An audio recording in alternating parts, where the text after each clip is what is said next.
अस्सलाम वालेकुम, मैं हूं तैयब उमर और आज आप देखेंगे चिराग अंदेशा की स्पेशल एपिसोड पाक बहार जंग में पहलगाम हमले से लेकर मुआहिदा सीज़ फायर तक की तमाम तर मालूमात हकीकी सबूतों के साथ। इस स्पेशल एपिसोड का आगाज़ करें तो 22 अप्रैल को पहलगाम में एक दहशतगर्द हमला होता है जिसमें 26 लोग जान की बाजी हार जाते हैं। दहशतगर्दों ने निशाना बनाया हिंदुओं और ईसाइयों को और यही वजह है कि भारतीय मीडिया ने पाकिस्तान पर इसका इल्ज़ाम लगा दिया। भारतीय मीडिया का कहना है कि ये सारा करता धरता पाकिस्तान का है। हमले के कुछ ही मिनटों बाद भारत का यूं पाकिस्तान पर इल्ज़ाम लगाना कोई इत्तफाक नहीं बल्कि एक सोची समझी साजिश के तहत हुआ और इस साजिश की पहली सीढ़ी बनती है TRF तंजीम। सबसे पहले हमें जानना होगा कि ये TRF तंजीम है क्या। लश्कर-ए-तैयबा की तंजीम या फिर इसी का दूसरा चेहरा जिसे भारतीय मीडिया हर बार पाकिस्तान के साथ जोड़ देती है।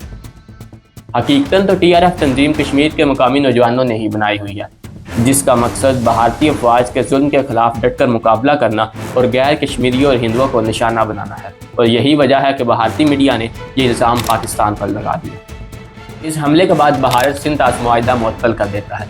सिंध-ताश मुआहिदा या फिर पानी का मसला, इस चीज़ को समझने के लिए हमें पीछे माजी में जाना होगा। 19 सितंबर 1960 में शहर कराची में दरियाए सिंध के पानी पर हुए एक मुआहिदे को समझना होगा। इस मुआहिदे के मुताबिक 3 मशरकी दरिया ब्यास, रावी और सतलज मिलेंगे भारत को, जबकि 3 मगरबी दरिया चनाब, सिंध और जेलम मिलेंगे पाकिस्तान को। इस मुआहिदे के मुताबिक भारत अपने मशरकी दरियाओं से अपने पानी की ज़रूरत को पूरा करेगा और पाकिस्तान अपने मगरबी दरियाओं से अपनी पानी की ज़रूरत को पूरा करेगा। लेकिन सवाल यह है कि भारत सिंध-ताश मुआहिदा मुअत्तल करके क्या साबित करना चाहता है और इससे पाकिस्तान को क्या नुकसान पहुँच सकता है। भारत हर दफ़ा सिंध-ताश मुआहिदे की खिलाफ वर्जी करके पाकिस्तान के दरियाओं पर बंद बांध लेता है जिससे पानी का बहाव कम हो जाता है और पाकिस्तान की इकानमी का सारा दारोमदार ज़राअत पर है और ज़राअत के लिए पानी की फराहमी का होना ज़रूरी है और यही वजह है कि भारत आए रोज़ सिंध-ताश मुआहिदे की खिलाफ वर्जी करता रहता है। यहाँ पर सिंध-ताश मुआहिदे की इतनी जानकारी काफ़ी है, इस पर एक तफसीली वीडियो जल्द ही बनाई जाएगी। 22 अप्रैल से शुरू हुई ये पाक बहार कशीदगी दिन ब दिन बढ़ती 7 मई तक आ पहुँचती है। 7 मई की रात को भारत अपना ऑपरेशन सिंदूर शुरू करता है। पाकिस्तान के चंद शहरों पर हमला करके मासूम बच्चों और मसाजिद में सोए उलमा इकराम को अपना निशाना बनाता है। झूठे इल्ज़ाम की बिना पर 7-8 साल के मासूम बच्चों को शहीद कर दिया जाता है, ये कह कर के ये पहलगाम हमले में शामिल थे। 7-8 साल का बच्चा कहाँ दहशतगर्द हो सकता है। वो कहते हैं ना कि खुदा दुश्मन भी दे तो ज़र्फ़ वाला दे, कम ज़र्फ़ दुश्मन भी ना हो। बुज़दिलाना हमले करके मासूम बच्चों को शहीद करके तुम क्या साबित करना चाहते हो। इन हमलों के साथ ही भारत राफेल तैयारे भी पाकिस्तानी हदूद में भेजता है जिसका पाकिस्तानी शाहीन चंद ही मिनटों में शिकार कर देते हैं। यहाँ पर एक चीज़ मैं आपको बताता चलूँ कि जब भारत ने फ्रांस से राफेल तैयारे खरीदे तो गौतम गंभीर ने ट्वीट किया कि बड़े परिंदे हमारी हदूद में दाखिल हो चुके हैं। इस पर एक मिचेल बोस नामी शख्स ने रीट्वीट किया कि इन बड़े परिंदों को एहतियात से रखना, गलती से भी पाकिस्तानी हदूद में इनको ना दाखिल करना क्योंकि पाकिस्तानी शाहीन अक्सर बड़े परिंदों का शिकार करना जानते हैं, इनको अपने घोंसलों में महफूज रखना। और वही हुआ जैसा उस मिचेल नामी शख्स ने कहा था।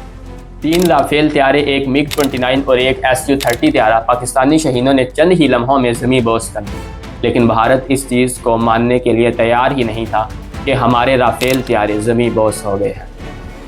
अब यहाँ पर बहुत से लोगों का सवाल होगा कि क्या वाकई पाकिस्तानी शहीनों ने राफेल तैयारे गिराए हैं, तो इसके सबूत मैं आपके साथ शेयर कर रहा हूँ। इंग्लैंड के न्यूज़पेपर टेलीग्राफ ने तस्दीक करने के बाद ही इस चीज़ को अपने न्यूज़पेपर में शाया किया कि वाकई पाकिस्तानी शहीनों ने राफेल तैयारे गिराए हैं।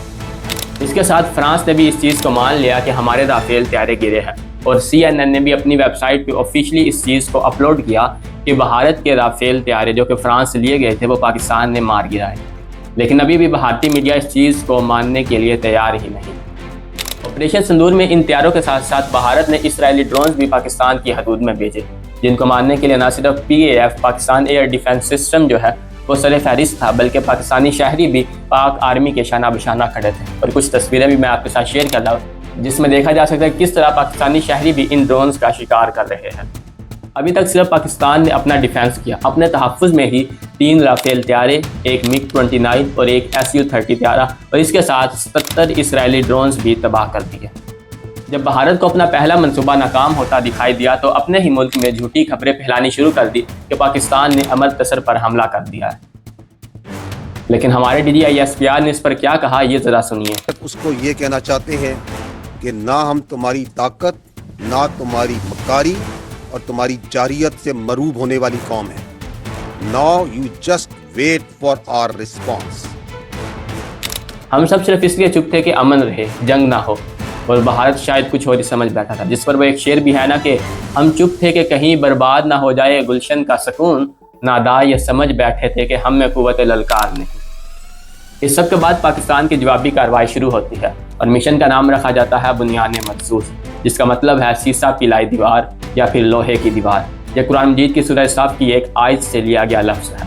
اور اتفاق دیکھے کہ بھارت نے جس مسجد یا مدرسے پر حملہ کیا اس کی دیوار پر یہی آیت لکھی تھی، جس کا ترجمہ اللہ تبارک و تعالیٰ کمی بیشی معاف فرمائے میں آپ کے ساتھ شیئر کر رہا ہوں کہ اللہ تبارک و تعالیٰ ان لوگوں سے محبت کرتا ہے جو اس کی راہ میں صفیں باندھ کر اس طرح لڑتے ہیں گویا سیسا پلائی دیوار ہو یا پھر لوہے کی دیوار. بنیان مرصوص مشن کا آغاز پاکستان صبح فجر کے وقت کرتا ہے اور اپنے میزائل فتح 1 بھارت کے اوپر داغ دیتا ہے.